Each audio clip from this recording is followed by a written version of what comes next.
Everyone to today's webinar on the Environmental Plantings Method Pilot.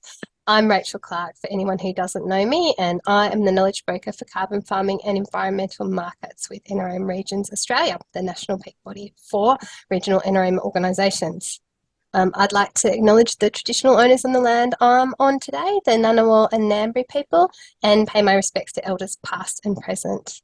I also acknowledge the First Nations people all across Australia and their enduring connection and deep knowledge of country. So please note, everyone, I'm recording, so you should have had a little thing pop up to tell you to ask you to accept. I'm recording the session so that we can provide it to others that weren't able to make it along today, and also so that people can hopefully provide it to landholders to help them support their efforts to register projects under this method. I'd also like to welcome our guests today and presenters from the Clean Energy Regulator. So from CER, we have Jeff Castellas, Dean Smeulders and Elena Volguin. And from the Department of Climate Change, Energy, the Environment and Water, we have Matt Flux, Olivia Dunn and Catherine Reardon. I would also like to welcome Trish Cave from CollabForge, who is helping with tech support today. So thanks very much, Trish. So, as lots of you in the room would know, we've been planning this webinar for a while, and it builds on an earlier webinar that we hosted when the Environmental Plantings Pilot Method was first launched in 2021. This method is an important method for regional NRM organisations across Australia. It provides a pathway for landholders to be paid to do environmental restoration works, and they can provide great co-benefits that are aligned with the objectives of regional NRM plans. It's also a method that can be utilised anywhere in Australia. So as lots of you that have been involved in carbon farming would know, not all methods can apply everywhere, but this one can. So it's an important method for us. Also, the Environmental Plantings Method Pilot is particularly important because it enables small landholders to participate in projects. So projects can be from 5 to 500 hectares. It reduces the costs and administrative burden associated with both setting up a project and the ongoing audit processes. And it provides an opportunity for landholders to test the waters with carbon farming projects at a small scale and with lower risk, so they engage whether they want to be involved in bigger projects. This method might also provide a bridge to increasing investment in these types of carbon plus projects through the nature repair market in the future. And we do have somebody from the nature repair market in the room today, so she might be able to answer a few questions about that. Regional NRM organisations were long-term proponents of a simplified method for just this type of work that would encourage participation. So we were really pleased when it was launched.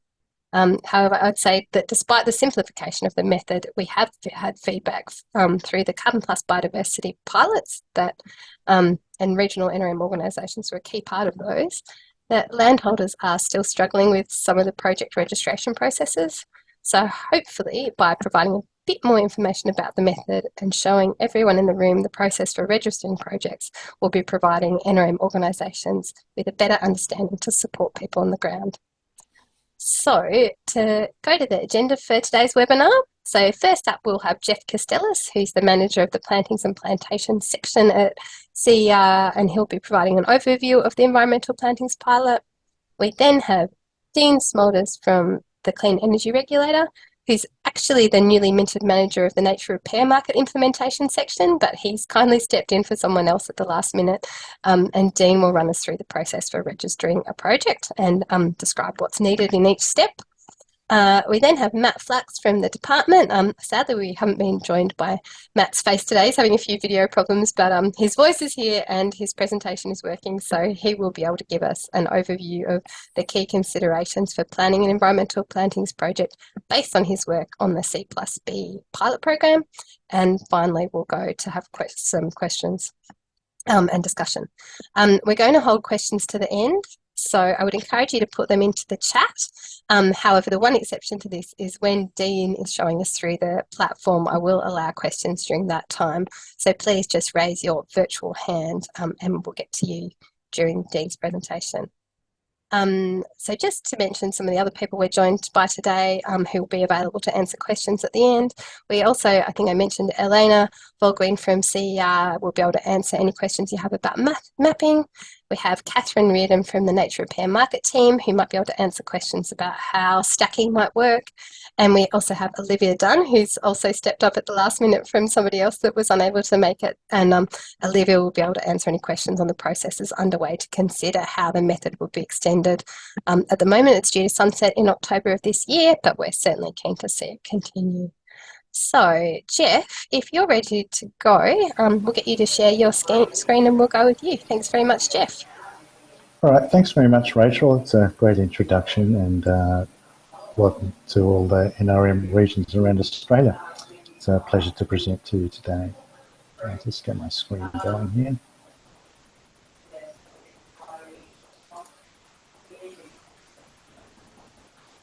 Okay, can you see that okay?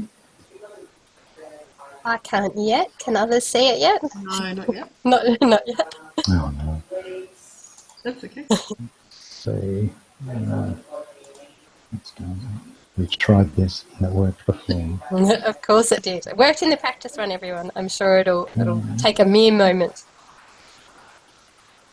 So just make sure that you're clicking on the share screen first. Yeah.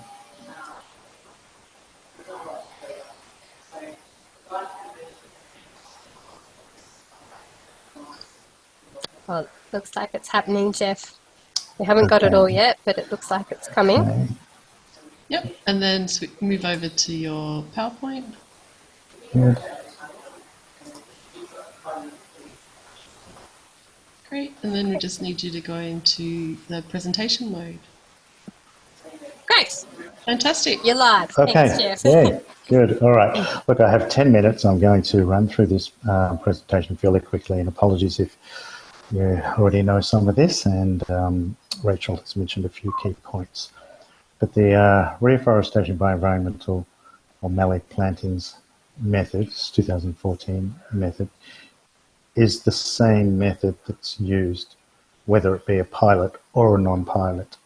However, there are different provisions for pilot projects that I'll talk to, but also generally about the method.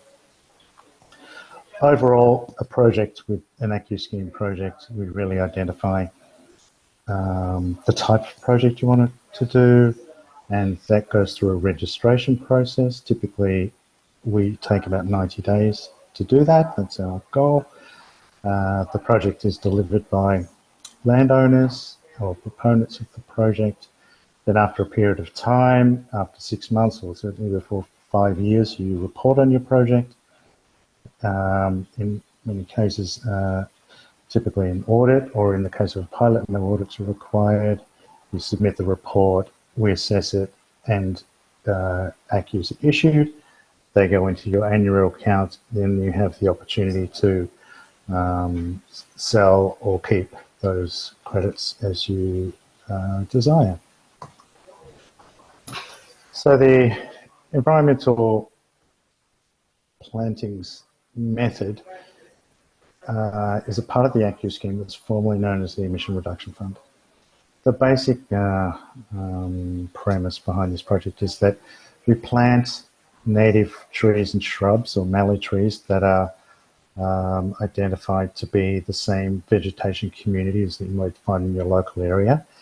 And those plantations are established as a permanent planting, so they're not harvested, and then they grow to achieve forest cover. That forest, that vegetation is then calculated through the FullCAM modelling tool, and the amount of carbon stored within those plants is what's credited. I must point out that the environmental plantings method is actually due to expire on September 30th, 2024. So what we call sunsetting on the 1st of November, that's the last day at this point where it's scheduled to be a method under the AccuScheme. And I would suggest, since we are really allowing 90 days for assessments and the decision on the applications, to, if you're interested, to get your applications in as soon as possible. Let's try and move to the next screen. Sorry about that.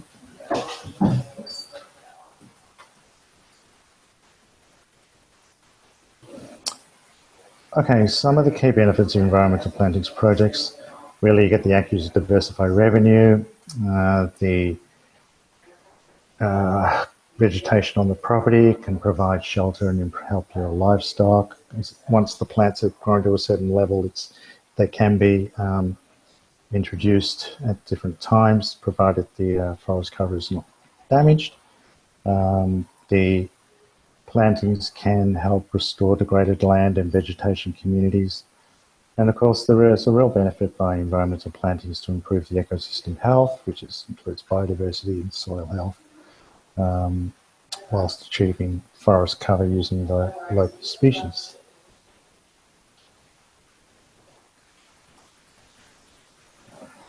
Now, the environmental plantings pilot was introduced in 2021 to encourage greater participation in the scheme.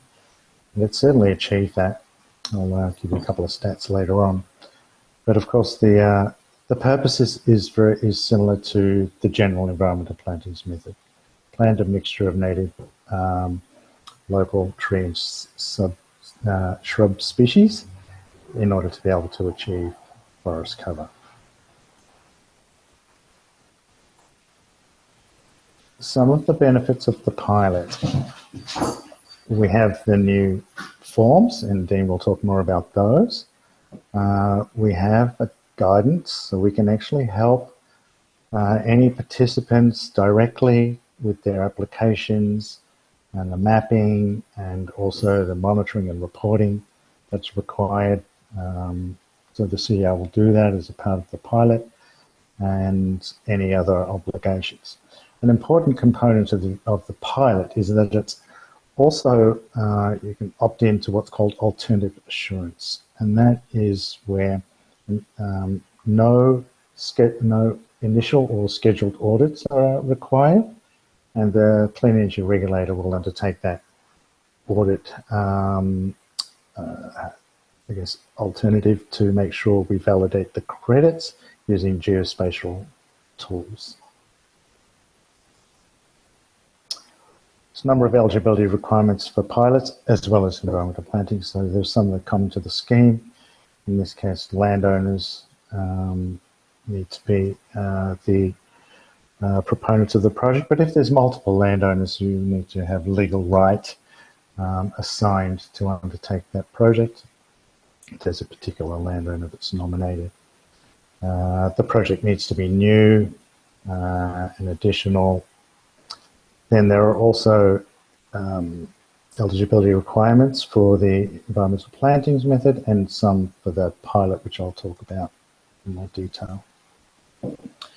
So under the method, which includes for the pilot, the land must be clear of forest for at least 5 years and not have cleared native vegetation for the past 7 years. The project needs to be in Australia, and as I mentioned earlier, it needs to meet the newness requirements. So you can't have already started your project. It has to be something that would be in addition to just be business as usual.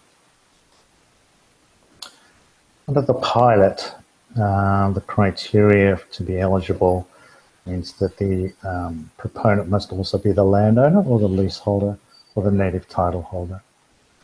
The total carbon estimation area, we say CEA, must be less than 200 hectares. So that's the maximum size.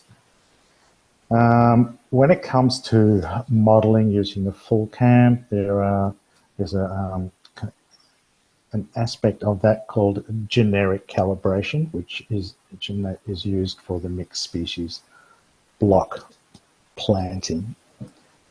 And also you must agree to the alternative assurance requirements.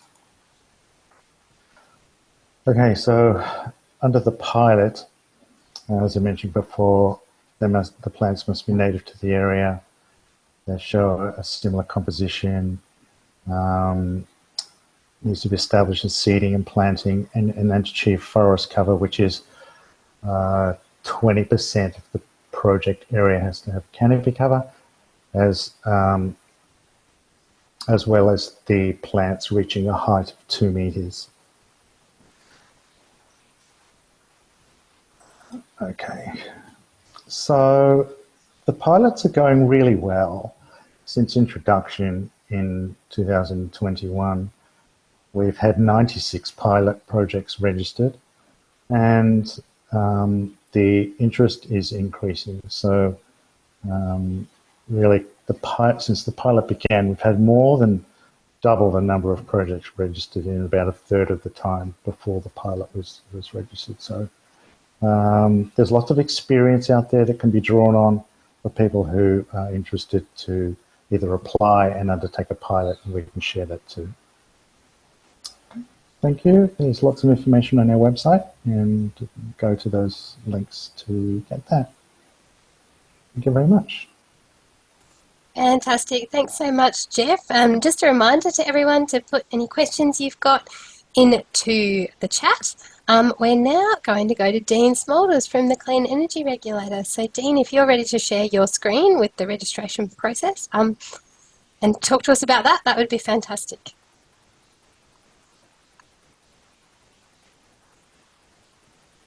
That's looking good. Thanks, Dean. You are on mute, Jean.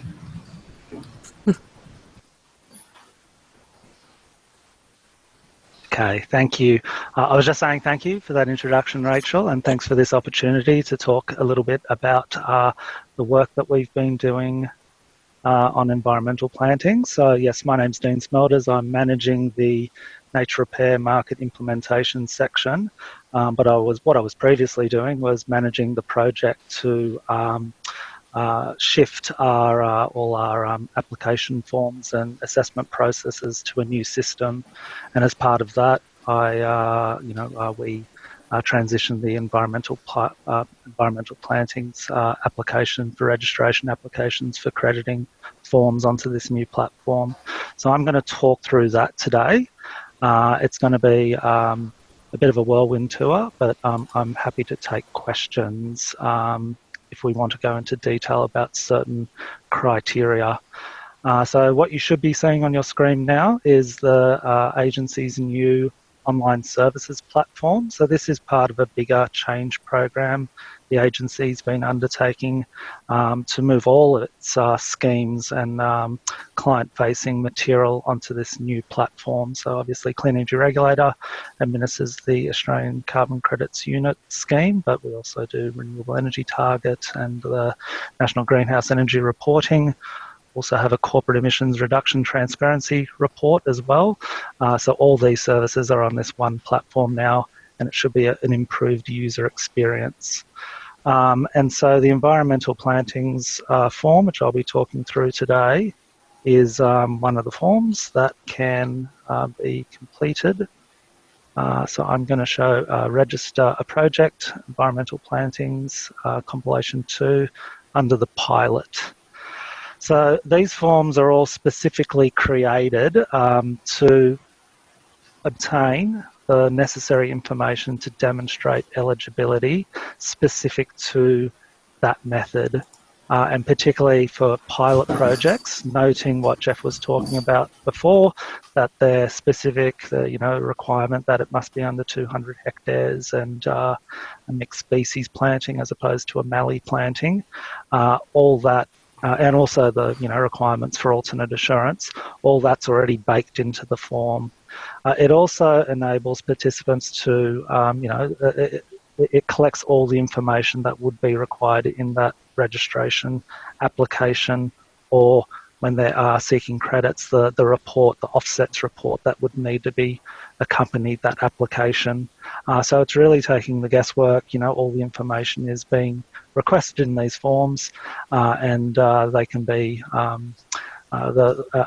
participants can be ensured that they're providing all the information that they're required to do to meet the eligibility requirements of the scheme. So our forms are structured this way. So there's a before you start section, which provides details about what is required in order to submit a registration for an environmental plantings project.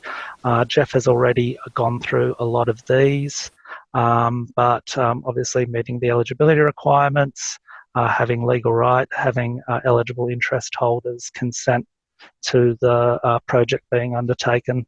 I can go into any of these things in further detail if required. So the first section is called Project Proponents. I'm in a test environment here, and I'm registered as a certain user. So I can select a proponent that is, or a participant in the Clean Energy Regulator that's already been participating, and submit an application on their behalf. If I wasn't already a registered organisation able to submit an AccuScheme application, I'd need to either register as an organisation or register as an individual and provide identity details, or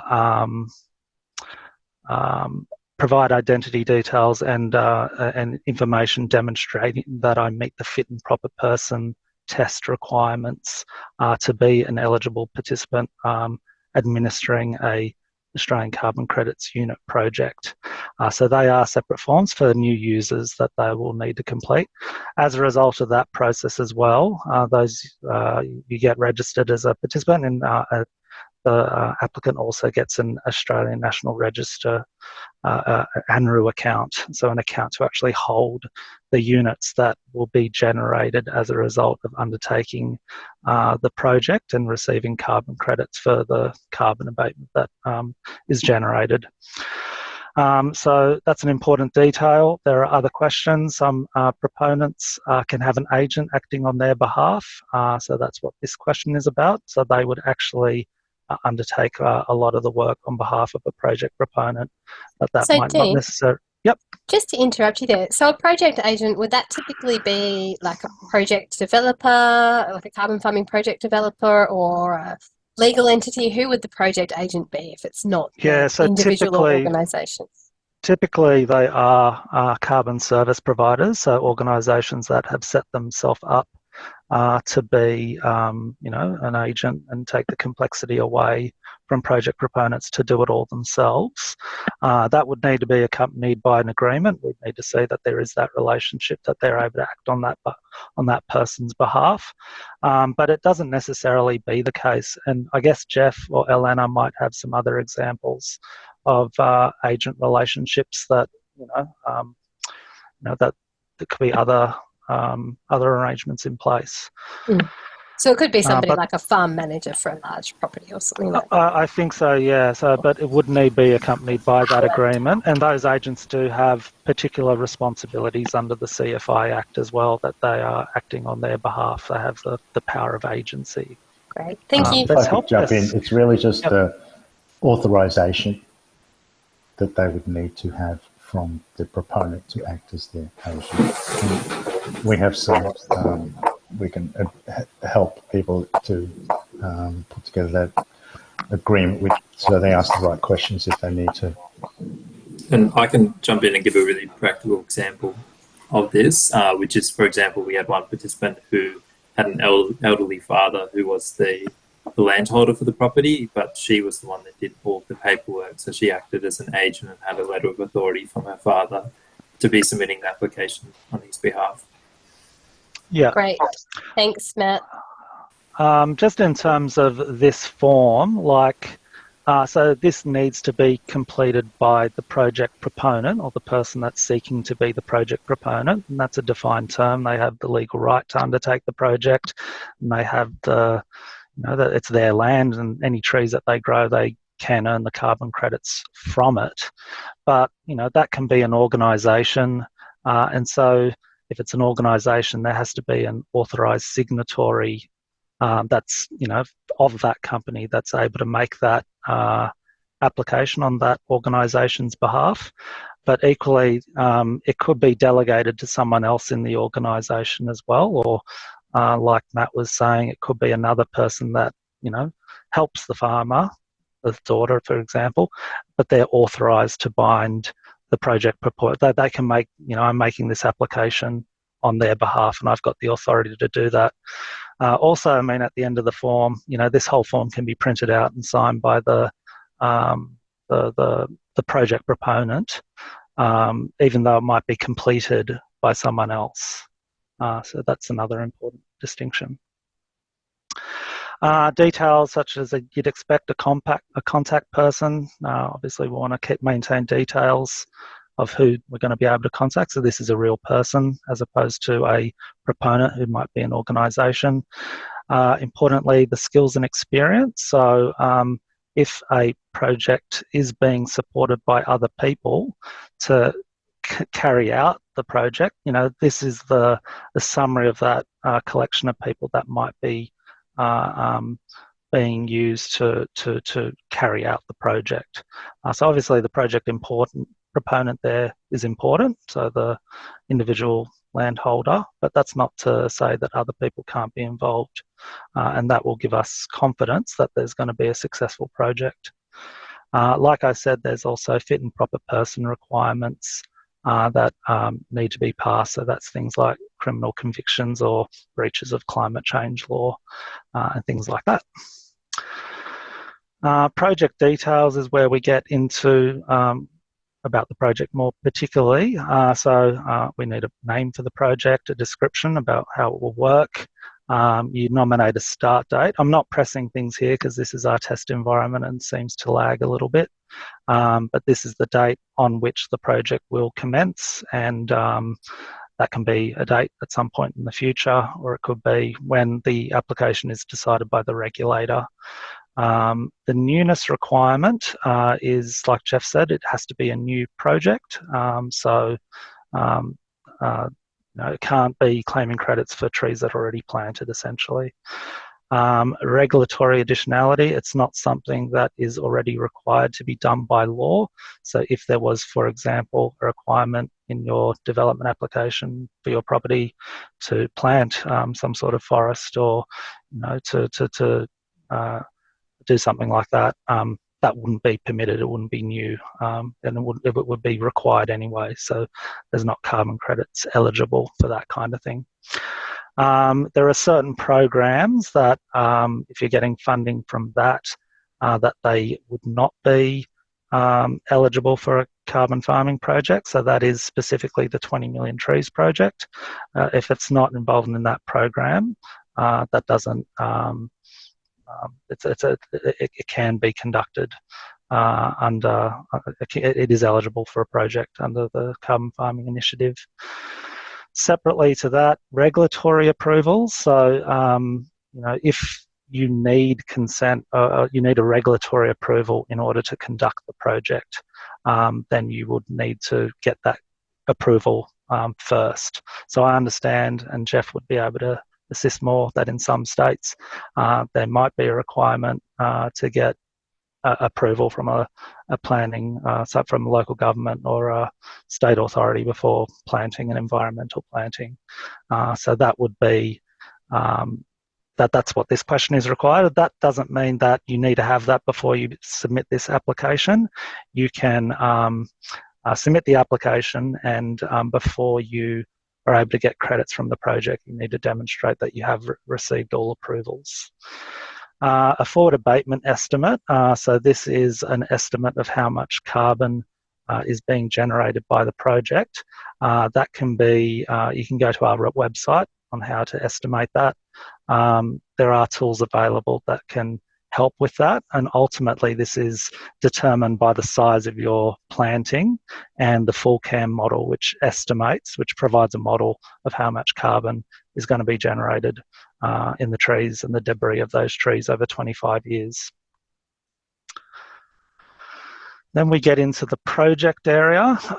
So what is really important is a map of where the project is going to be undertaken. So that is generally the land title or the parcel that contains the land holding.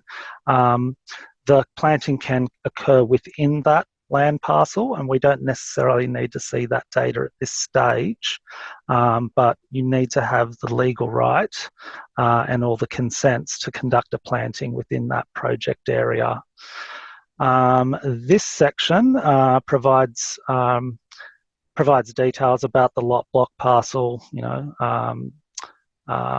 section where the project is going to be undertaken. So this is the actual the land title on which the project is going to be undertaken.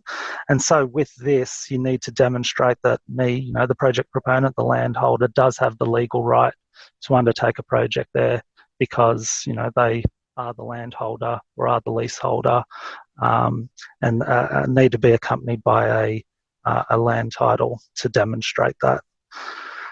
Here's a question on NRM consistency. So the project, there needs to be a statement that the project is consistent with the relevant NRM plan covered by the project, or that the project is within.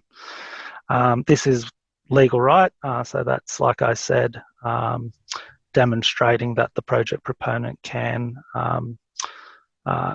the right to that particular land title. Also, if there are native title claims, either exclusive or non-exclusive, generally non-exclusive, you need to have consent from that body, the registered native title body, that the project can commence on that land that they have a native title interest. So eligible interest holders as well, so that's a defined thing as well. That would be anyone else who has an eligible interest on your piece of land would also need to provide consent that they're happy for the project to be undertaken. This would generally be if there's a mortgage on the property, the bank would need to provide that they consent for this to happen. And we've got material on our website to help out what this means in practice. Other landholders might also have consent, need to provide consent. And like I said, native title holders, if there is one, would also need to provide consent. These shouldn't apply. So if you are establishing a known weed species, forest management investment schemes, these are excluded offsets projects, but we just want to make sure that these haven't occurred on the property as well, because they'd be ineligible. A project like this can't be used to offset or compensate an adverse impact on vegetation somewhere else. So if it's being used to offset a detrimental impact on vegetation somewhere else, you can't get credits for that. This question enables you to demonstrate the project might be associated with another complementary scheme or program, such as the Carbon Plus Biodiversity Initiative. Project proponents need to elect a permanence period. So Jeff talked about this being a permanent planting. So over this permanence period, the project would need to be maintained and carbon stocks maintained from the planting. And a bit of an explanation here about how that will be undertaken, and we've got help on our website about what is reasonable to make sure that carbon stays on a property, and what good fire management and invasion by pests might look like. I'm going into a lot of detail, and I'm wondering if I've got time. Rachel. Thanks, Dean. We are running a bit over, so I was just going to ask you, did you want to just go through the most critical parts that are remaining? I know they're all important, but I suppose the areas that you think are most relevant or the NRMs are most likely to have input to. Okay. This section is just, the section critically demonstrating eligibility under the pilot, so like the 200 hectares, and the project proponent is the freehold title holder, leaseholder, etc. These are the requirements to demonstrate that the project meets the requirements. A description, so this is really would be very useful to have a specific description of the species planted and the counts per hectare that are anticipated and how they relate to the local native vegetation community, so that we can ensure that they meet that aspect of the method as well. Supporting documents, planting area size. Like I said, this can be completed by someone who is the project proponent. So if it is an individual landholder, they can sign it in portal, or it could be another person who has the authority to sign, or it could be printed out and submitted by a printed copy, signed and included. So that's the process for registration. I guess I will quickly hop over to the crediting form. So just to put it in context, so this is after that application has been submitted, the CER is satisfied that it's an eligible project. Then the project proponent will go away, they'd plant the trees, they'd continue to monitor and maintain that. And then after a point in time, that can be as little as 6 months, more generally after 1 or 2 years, after the seedlings are really sort of taking off, that would be time to submit an application for project reporting and crediting. So this is actually demonstrating that the size of the area that's been planted, the activities that have been undertaken, and the abatement that's been generated from that planting, that's been worked out in accordance with the full CAM model. So quickly jumping through this form, this is, so you can provide an offsets report only and not get ACCUs, or you can provide the report and get ACCUs. The ACCUs need to go to a ANRU account. So in this particular example, I've got a registered project. There's just some mandatory details in this section about changes to the project or changes to project proponents or natural disturbances. So there's a few questions like that. People still need to be fit and proper person throughout the length of the project. If there are changes, they need to be notified. Reporting period, like I said, that can be as little as 6 months or as long as 5 years. Activities is the important bit. The carbon estimation areas are those collection of areas within your project area, within your property, where the planting has actually taken place, and that needs to be provided in one of these things here, but in a geospatial file format. Any format that is generally accepted will do, and like Rachel said, Elena's able to help out with that. The exclusion areas are just the areas that aren't carbon estimation areas on the property, and model points are certain locations inside those carbon estimation areas where the model works. So in the centre of this area will be a model point, and that will drive the full CAM modelling. A bit of information that needs to be provided about each CEA.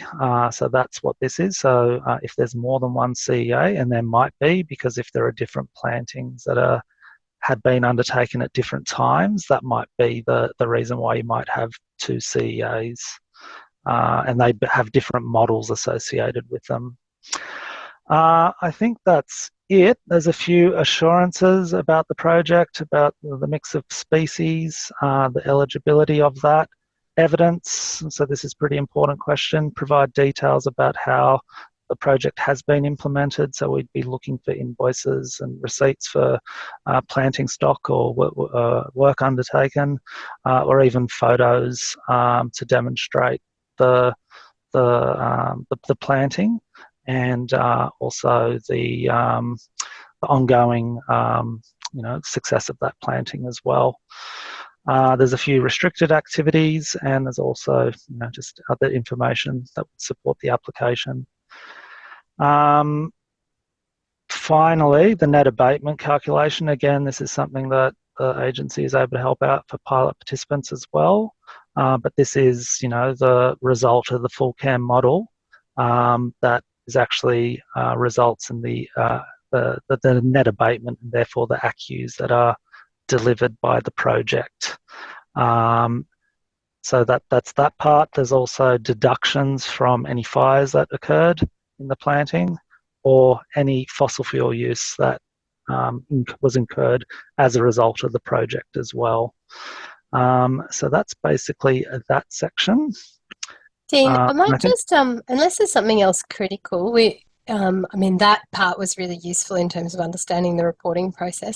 I'm just mindful that we're running a bit short on time, and we haven't gone to Matt yet. So I was just wondering, is there anything else that you just wanted to, it looks like sort of all you've got to do is the audit report. So if we could just sort of try and Well, I Is mean, there there is an something? audit report section, but there is no audit because it's a pilot project. Yeah, So it's great. kind of a section that says, hey, we're going to be monitoring your project geospatially to confirm.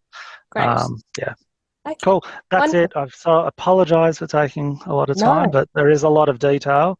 We've tried to distill it down, I guess, in these forms, but also as part of the pilot, Jeff and team was able to help. Great.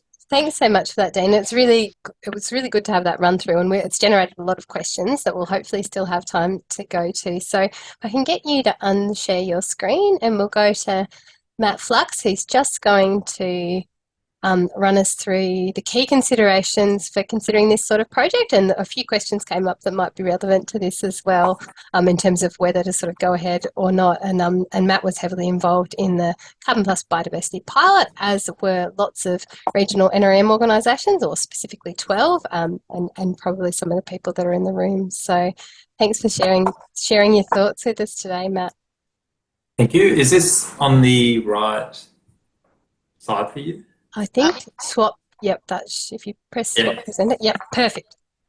Okay, so I won't take up too much time, given that people have a lot of questions and a lot of detail has been covered in the previous two presentations. So thanks for handing over to me, Rachel. So just a starting point, we're running the Carbon Plus Biodiversity pilot. It's essentially establishing vegetation on cleared agricultural land. And in addition to delivering carbon abatement, the pilot provides biodiversity co-payments to successful landholders across our 12 natural resource management regions, which you can refer to on the right-hand side. And the key point is that people register an environmental planning project under the ACCU scheme and then undertake the project in accordance with our locally adapted planning protocols. So essentially, you have to meet the ACCU scheme requirements, and then we have an additional set of requirements to ensure that we're getting a high biodiversity outcome as a result. And I think we're seeing quite a large increase in participation in the environmental plantings pilot method as a result of this. We currently have 44 registered landholders, which is a pretty significant portion of the total registered landholders. And an example of a Carbon Plus Biodiversity pilot is this one in Western Australia. It's 30 hectares. It has to meet the minimum requirement of 400 stems per hectare, which means it will have 12,000 stems for this project. It's expected to receive over 5,000 ACCUs and is selected a 100-year permanence period. And as part of this project, we're providing a funding contribution of $90,000. Now, the C+B pilot is not designed to cover the entire cost of a project. It's designed that the landholders will receive income from ACCUs, and then that's considered as part of our calculations for funding contributions. And most of our funding is paid at the early stages of the pilot. We pay them a one-off payment once they complete the planting, and then further payments once they complete their reporting requirements. The sort of key lessons that we've learned from the pilots is that financial incentives and dual income from ACCUs are a key driver for participation in the pilot. We know that landholders require a good range of support options through project registration and application periods. The landholders' capabilities and understanding of biodiversity stewardship and carbon differed widely. Most of our participants, this was their first time putting forward a carbon project. So we had a team at the department and also a secondee at the Clean Energy Regulator to support landholders to apply and register projects. And the team at the Clean Energy Regulator also invested a substantial amount of time helping people during project registration, walking them through. From the Carbon Plus Biodiversity pilot, we've learned that biodiversity projects need a high level of flexibility. Variations are a common occurrence. People make changes to project design. There's a long leeway on ordering seedlings. It can often be up to a year before you can secure planting stock. So biodiversity projects need to be quite flexible. And lastly, landholders don't really have the pre-existing expertise to navigate that ACCU scheme, and that's when they need a variety of support tools to help them through. And our landholders particularly have difficulty with obtaining consents from institutions, including banks, for their ACCU projects. If you haven't read the review of the agricultural stewardship pilots, I recommend you engage with this document. I'm happy to share a link with the group after this presentation. My top considerations for when planning environmental planning projects is to use a mapping tool with cadastral boundaries. I've provided an image on the right-hand side this is an example of a planning area put forward by a carbon plus biodiversity participant. As you can see, it crosses through multiple road easements and across 3 to 4 different land titles. This meant that once the project got to the Clean Energy Regulator, it had to undergo a full redesign, because under the planning protocols, you can't have a project area which occurs in a utility or road easement. So it's important to use a mapping tool with cadastral boundaries in consideration, and also to think about which land titles the project's occurring in and ensuring it's within the area that you have legal right for, or land ownership or land lease for, given the eligibility criteria for the environmental planning's pilot is landholder or leaseholder. I think it's really important to consider the delay between planning a project and starting the on-ground works. Key considerations can be accounting for inflation, adding buffers for increasing materials. There may also be a cost associated with seeking advice or regulatory approval, such as the Tasmanian Forest Practice Plan. That can vary between $2,000 to $5,000, and that's a regulatory requirement for projects in Tasmania to undertake planting projects. I also think adding in contingency costs. We have had landholders who have been unfortunate enough to have pest occurrence, and they've heavily damaged the plantings, and then the landholders have had to replant the mortality and then invest in tree guards as well. So this is, always adding in a buffer and a level of security into your project when estimating costings. I think it's really important to seek advice from professional services if people are unsure about the land ownership structure. Particularly in agricultural land, you can have really complicated situations with succession. There can be complicated land ownership arrangements. This can be under a trust. There could be multiple trustees. There could be a trust operating the business requirements. It's different. And the farmers aren't always 100% in tune with their land ownership structures as well. So it doesn't hurt to sort of engage with people, try and extract the information, produce the land title documents, and have this all sorted before application. It means that you're going to be applying under the right entity, and you're not going to have any issues with having to withdraw the project and cause further delays. I also highly recommend reading the document certification requirements. I know it sounds simple, but just checking who's authorised to certify documents and in what manner. A lot of our landholders had more struggles with fit and proper person assessments than they did with project registration. And a lot of them, have to drive several hours to get a justice of peace to certify documents, but they didn't do it in the correct manner, and it didn't accord to legislation, which meant that they had to then go back and redo all of the documents again, which caused further delays. And I think engaging eligible interest holders early is a really significant point. This has been one of the reasons for delay for our projects. I've seen delays of up to 9 months for the banks to provide consent to a project. So I think if you're thinking about planning a carbon project, engaging the bank really early on and making sure it gets to the right team within the bank and giving them as much information as you can so that they can consider the project. Some of the banks have gone and sought independent legal advice, and others will want to do a reevaluation on the property as well. So this can take time. And lastly, as Dean and Jeff have both pointed out, it's important to understand the scheme requirements. For example, the newness requirement, you can't commence on-ground works such as site preparation, mechanical or manual, until you have a project registration. This doesn't mean that you can't place a deposit on seedlings to speed the process up, but it does prevent you from doing certain activities. So it's important to understand what you can and cannot do prior to registration. And I'll just jump to the next slide, which is them. So if you do have any questions, feel free to contact the capacity building section. We're the team that's responsible for the administration of the agricultural stewardship pilots. And if you have any questions about the upcoming nature repair market, Catherine is in the Zoom meeting as well and can direct you to the inbox to ask questions as well. So thank you, guys. Great, thanks so much, Matt. Some amazing lessons learned there. I'm going to go straight to questions. So the first question that I've got, which I think probably applies to Jeff or Dean, is can you clarify that the 20% forest cover are species, so I suppose it's about what kind of species need to make up the forest cover, and can other species be under 2 metres tall? So it's sort of a question about how does this canopy, 20% canopy cover requirement in these environmental plantings work in practice? Okay, I'm happy to respond to that.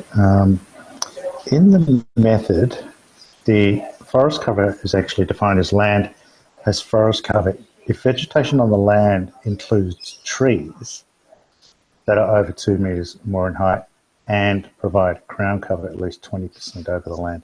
So it's really the trees that we're looking at in order to see if they reach 2 metres high.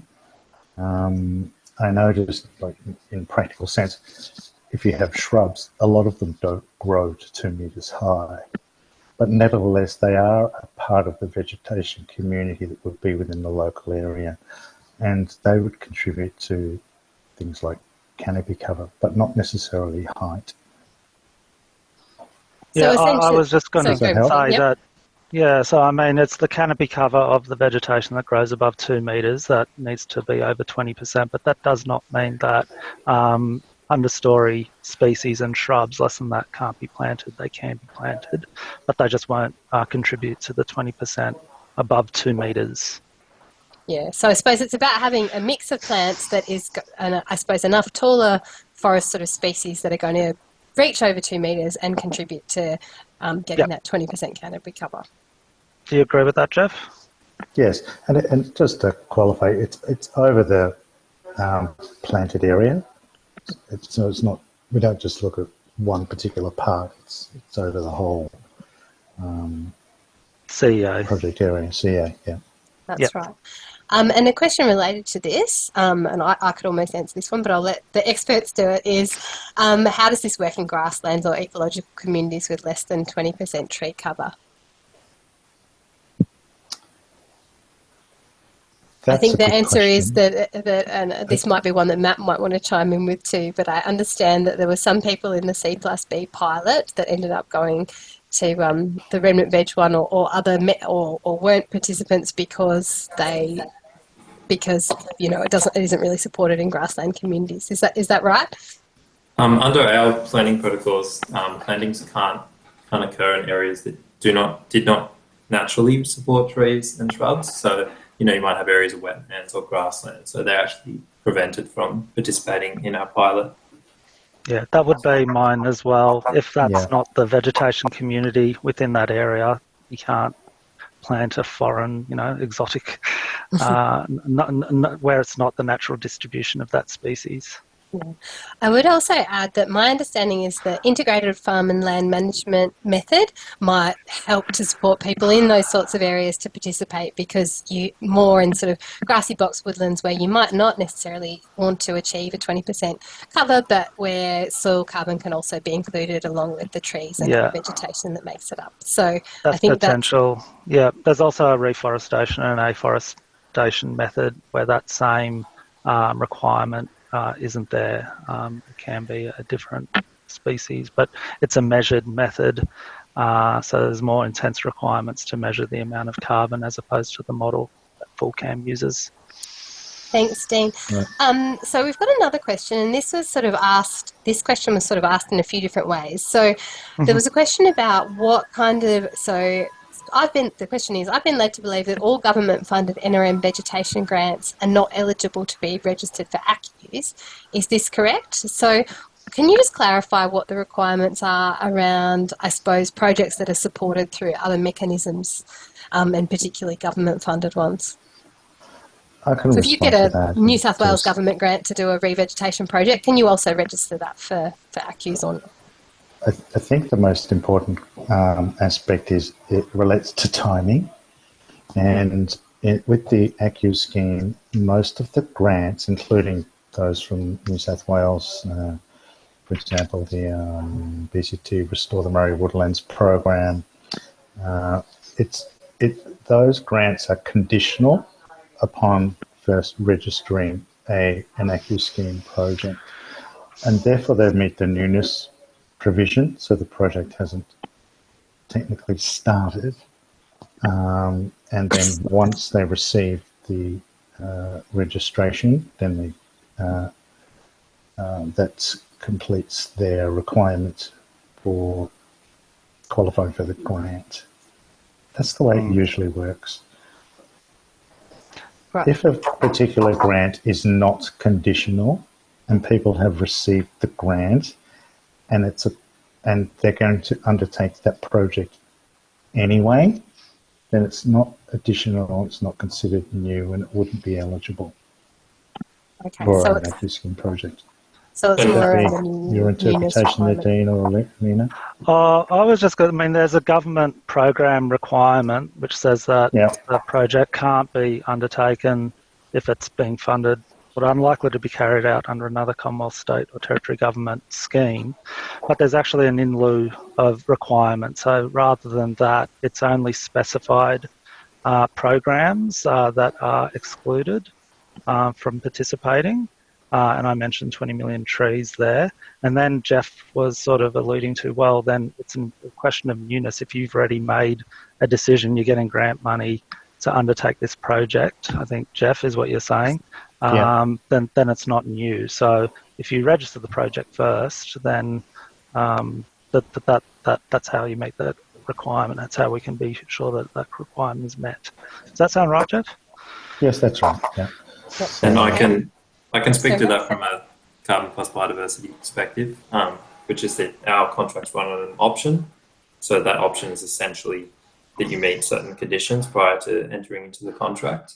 And one of the main conditions is that they achieve unconditional registration under the ACCU scheme, which means there's no outstanding consents, there's no issues with legal right, and no funding is released on our end in relation to the biodiversity payment until they've evidenced all of these things. Okay, thanks, Matt. I'm just going to go to another question that's a bit outside of, I suppose, that realm of questions. So this question's from Jane. Rachel Carla has her hand up, I think. I know. Okay. I suspect Carla was just going to try and clarify something that was being asked. So I'll come back to you, Carla, if I can. But I just wanted to go to this question because I think it's an important one. The information provided is really valuable for those who have decided to pursue a project. Can you point to the best resources you're aware of that would cover the precursor step of how to decide that undertaking a project is a good idea for an agricultural business? So are there resources available that can help people to decide whether it's likely to fit in and be useful for them financially and also, I suppose, in a long-term sense, given the permanence periods for these projects?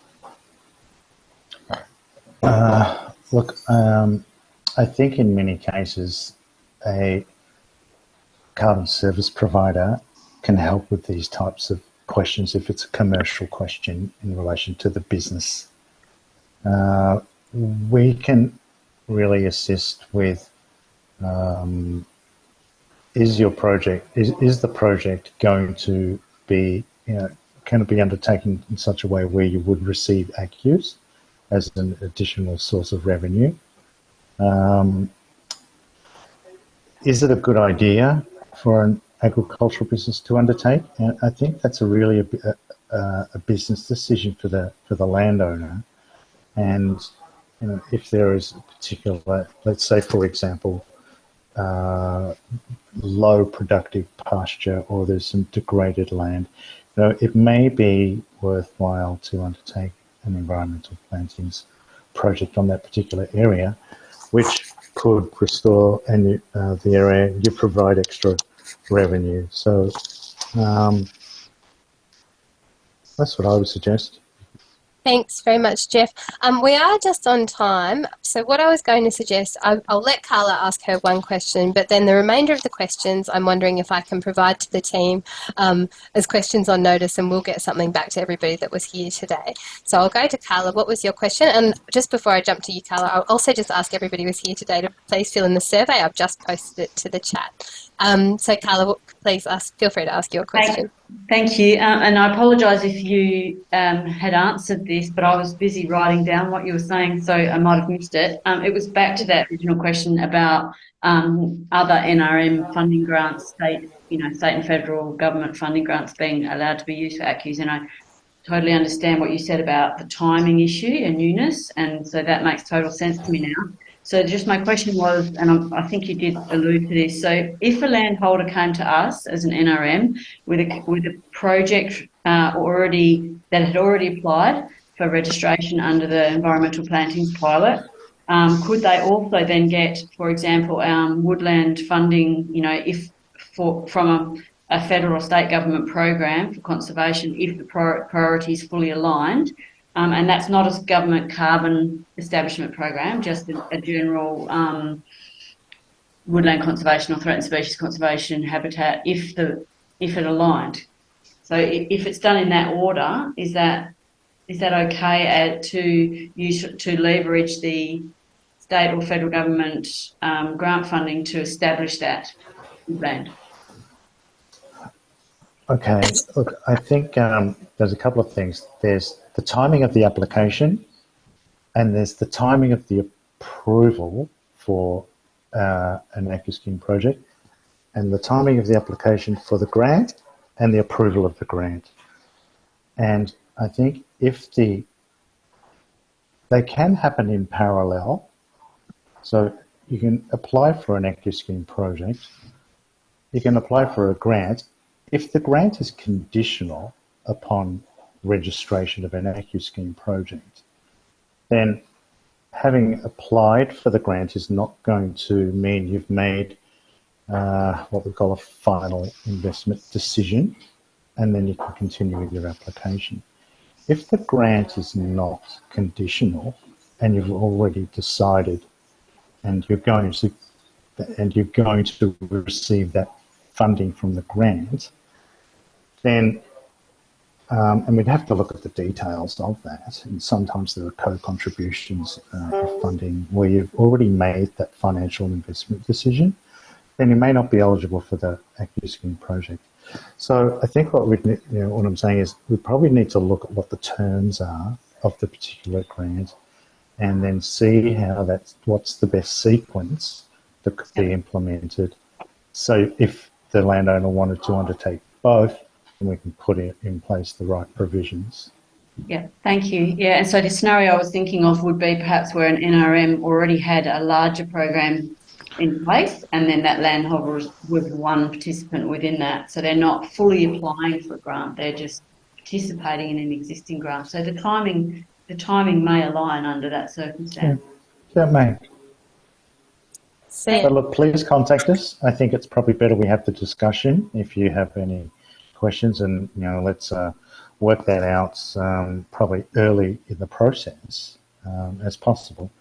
And then, in many cases when grants are being prepared, there's usually a set of guidance, and we're happy to contribute and review the guidance that is put out for those particular grants, and to make sure that if people are interested in both an AccuScheme and a grant, then we don't run into those types of eligibility issues.